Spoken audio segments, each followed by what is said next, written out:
ছোট্ট একটা গ্রাম, হরিনাথপুর। আর এই গ্রামের ভেতর একটা নদী ছিল। সেই নদীর কথা শুনলে সবাই ভয় পেত, কারণ সবাই বলতো নদীতে নাকি এক জলপরি বাস করত। এই গ্রামের প্রায় সব মানুষই কৃষিকাজ করে তাদের জীবিকা নির্বাহ করে। বলতে গেলে গ্রামে শুধু একজন মানুষই ধনী ছিল, আর সে হলো মোড়ল মশাই। মোড়ল মশাই মোটেও ভালো মানুষ ছিলেন না। সে সব সময় চাইতো গ্রামের সবাই যেন এমন গরিব থাকে। এদিকে গ্রামের সব থেকে গরিব চাষি হলেন সালাম মিয়া। স্ত্রী আর ছোট্ট একটা মেয়েকে নিয়ে সালাম মিয়ার সংসার। সারাদিন সালাম মাঠে কাজ করত, আর স্ত্রী কচু শাক বিক্রি করত। এভাবে দুজনের রোজগারে তাদের সংসার কোনো রকমে চলছিল। একদিন সকালবেলা,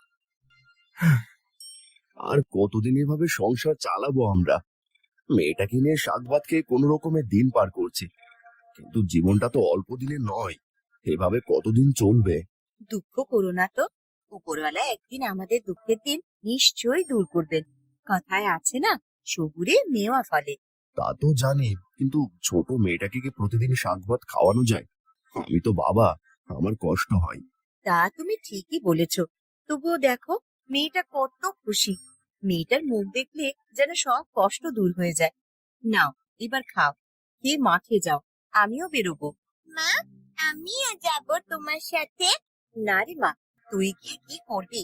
তোকে কষ্ট করতে হবে না, যা করার আমরাই করব। তুই বাড়িতেই থাক। তাহলে আমি একা বাড়িতে কি করব? আমার একা থাকতে ভালো লাগে না। তুই লেখাপড়া করবি, অনেক বড় মানুষ হবি, আর আমাদের অভাব দূর করবি।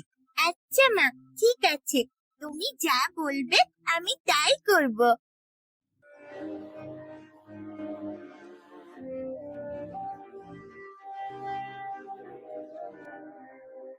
পুচকির মা, আমি মাঠে গেলাম।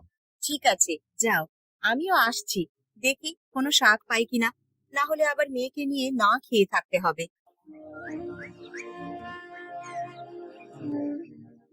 সারাদিন সালাম মাঠে কাজ করে, আর স্ত্রী শাক বিক্রি করে যা পায় তা দিয়ে তাদের অন্ন জোগাড় করে।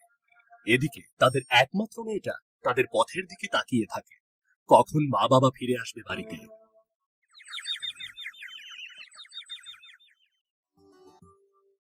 মা, তুমি এসেছো? হ্যাঁ রে মা, এসেছি। দেখ, তোর জন্য মাছ নিয়ে এসেছি। আজ মাছ ভাত খাবে আমার পুচকি। মাছ এনেছো মা? তাহলে তো আজ পেট ভরে ভাত খাবো।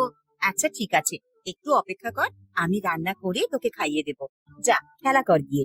আচ্ছা ঠিক আছে মা।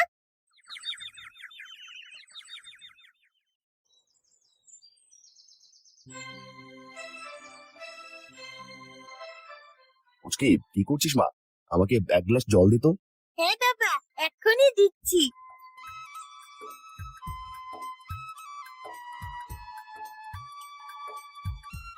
বাবা জানো, আজ আমরা মাছ ভাত খাবো। মা বাজার থেকে এত বড় একটা মাছ এনেছে। তাই নাকি? কি গো পুচকির মা, মেয়ে কি বলছে? হ্যাঁ গো, আজ একটু শাক বেশি পেয়েছিলাম, তাই বেশি টাকায় বিক্রি করেছি। ভাবলাম মেয়েটা রোজই তো শাক দিয়েই ভাত খায়, তার জন্যই একটা মাছ নিয়ে এলাম। ভালো ভালো করেছো। আমাদের তো আর রোজ রোজ মাছ ভাত খাওয়া হবে না, এমন ভাগ্য আমাদের নেই। তাও যদি মেয়েটা একটু খুশি থাকে।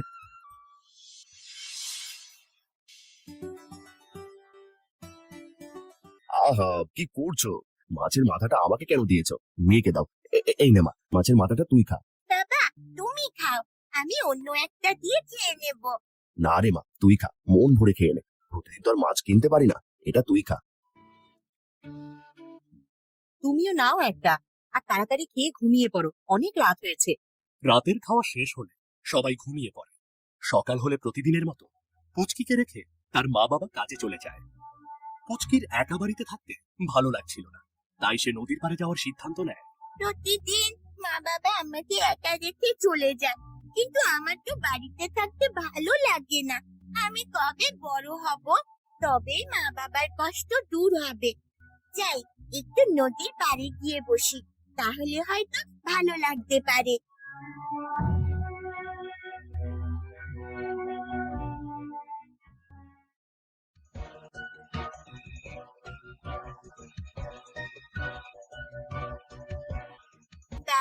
নদীটা দেখতে কত সুন্দর, আর হাঁসগুলো কেমন মনের আনন্দে তার বাচ্চাদেরকে নিয়ে ঘুরে বেড়াচ্ছে।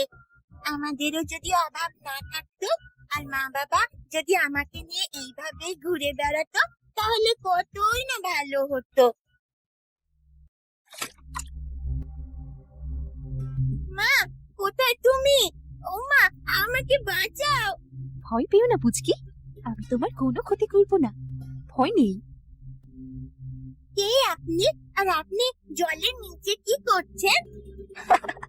তুমি আমাকে চিনবে না, আমি জল পড়ি, এই জলের নিচেই থাকি। আপনি জলপরি? খুব সুন্দর নাম তো। কিন্তু আপনি জলের উপরে উঠে এসেছেন কেন? আপনি কি আমাকে দেখতে এসেছেন? তুমি দেখতে খুব মিষ্টি, তোমার দুঃখ দেখে আমি জলের নিচে থাকতেই পারলাম না। তাই বুঝি? তবে কি আপনি আমাদের সাহায্য করবেন? হ্যাঁ, আমি তোমাদের সাহায্য করব। তোমাদের মতো গরিব দুঃখীদের সাহায্য করতে আমার খুব ভালো লাগে। সাহায্য করব তোমাদের। তাহলে আমার মা বাবাকে আর কষ্ট করতে হবে না? এখন থেকে তোমাদের আর কোনো অভাব থাকবে না। তোমার মা বাবাকে কষ্ট করে কাজও করতে হবে না। তোমার বাবা হবে এই গ্রামের সব থেকে ধনী মানুষ। আমরা ধনী হতে চাই না, শুধু আমাদের অভাব দূর করার একটা ব্যবস্থা করুন। আমার মা বাবা তাতেই খুশি হবে। আচ্ছা ঠিক আছে, আমি তোমাকে যেটা দেব সেটা তুমি গ্রামের গরিব মানুষদের মাঝে বিলিয়ে দিবে, তাদের সবার অভাব দূর করবে, ঠিক আছে? হুম, এই নাও পুচকি, এগুলো নিয়ে তুমি গ্রামের মানুষদের অভাব দূর করে নাও। ঠিক আছে, দাও। আমি এগুলো নিয়ে গিয়ে মা বাবাকে বুঝিয়ে বলবো। তোমাকে অনেক ধন্যবাদ জলপরি। এইবার তাহলে আমি যাই। হ্যাঁ যাও, আর কখনো কিছু দরকার হলে এখানে এসো। ঠিক আছে।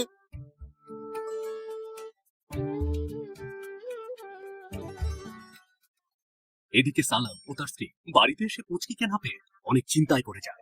কিছুক্ষণ পর পুচকি স্বর্ণের থলে হাতে বাড়িতে আসে। ওই তো পুচকি, কোথায় গিয়েছিলি মা? কোথায় ছিলি এতক্ষণ? আমরা কত চিন্তা করছিলাম। মা, বাড়িতে একা একা ভালো লাগছিল না, তাই একটু নদীর পাড়ে গিয়েছিলাম। তাই বলে ওই নদীর ধারে, যেখানে বড়রাও যেতে ভয় পায়? আর তোর হাতে ওটা কি? কোথায় পেয়েছিস ওটা? মেয়েটাকে বুকো না তো, ঘরে নিয়ে চলো, তারপর দেখি ওটা কি। তাড়াতাড়ি ঘরে চল, আর খবরদার কখনো ওই নদীর ধারে আর যাবি না।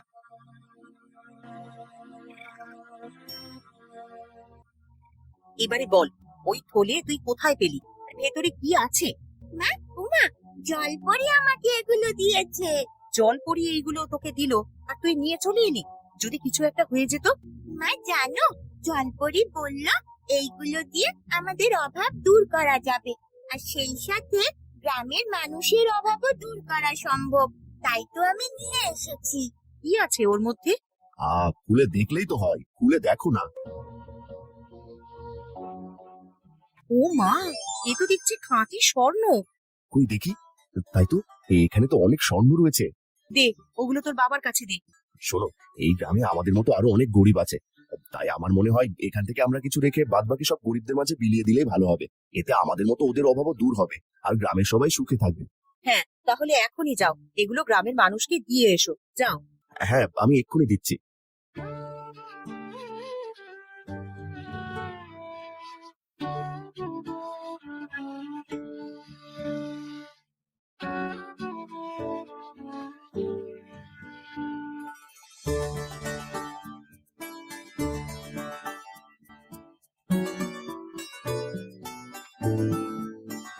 জলপরীর দেওয়া মুদ্রাতে কয়েকদিনের ভেতরে গ্রামের মানুষের অভাব দূর হয়ে যায়, যার ফলে গ্রামের মানুষ সাহায্যের জন্য মোড়লের কাছে যাওয়া বন্ধ করে দেয়। এতে মোড়ল চিন্তিত হয়ে পড়ে। পরে মোড়ল বিষয়টা জানার জন্য তার চাকর কানুকে নিয়ে গ্রামের মধ্যে ঘুরে খোঁজ নিতে থাকে। কানু, দেখেছিস গ্রামের মানুষদের মধ্যে এই কয়টা দিনে কতটা পরিবর্তন এসেছে? কেউ আর আমার কাছে কাজের জন্য যাচ্ছে না, তবুও সবাই খুব ভালোই চলছে। তাই তো দেখছি সাহেব, কারো কোনো অভাব আছে বলে মনে হচ্ছে না সাহেব। খবর নে কিভাবে এসব হলো। গ্রামের মানুষের অভাব না থাকলে কেউ আমাকে আর মান্য করবে না, কিছুতেই ওদের অভাব দূর করা চলবে না। আজ রাতের মধ্যেই আমার খবর চাই।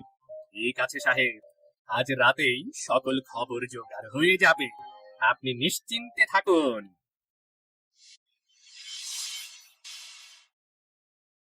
জানো তো পুচকি মা, আমাদের মেয়েটা না খুব ভালো।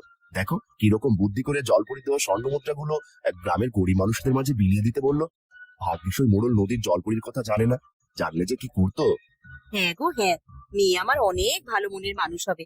আর ওই মোড়ল তো একটা বদমাইশ লোক, কারো ভালো দেখতে পারে না। ও, তার মানে ওই জলপরি ওদেরকে স্বর্ণ মুদ্রা দিয়েছে। যাই যাই, সাহেবকে বলি গিয়ে যাই।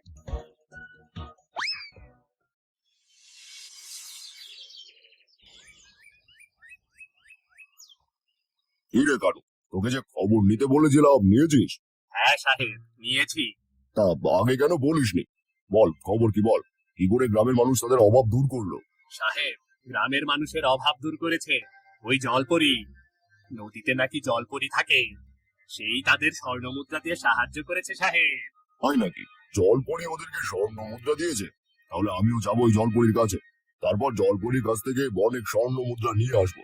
চল চল, এখনই জলপরির কাছে চল। ঠিক আছে সাহেব, চলুন।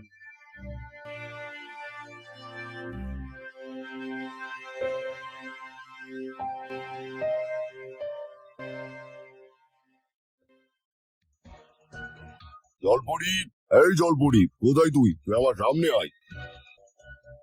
আপনি আপনি আমাকে এভাবে ডাকছেন কেন?